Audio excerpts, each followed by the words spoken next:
Welcome everyone to your program, Well Done, where we will be enjoying the best classical and contemporary music that has survived the test of time.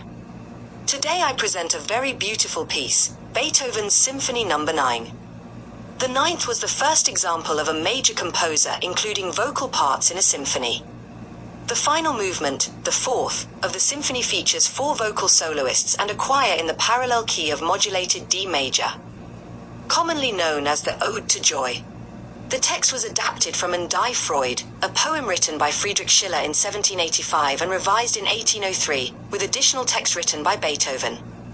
In 1985, the Council of Europe, and later the European Union, adopted a version adapted by Herbert von Karajan as the Anthem of Europe. In 2001, Beethoven's original manuscript of the symphony's score, held at the Berlin State Library, was inscribed on UNESCO's Memory of the World Register, where it forms part of humanity's spiritual heritage alongside other outstanding monuments, becoming the first musical score so designated. Enjoy it.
Deine Zauber binden wieder, was die Mode stringet.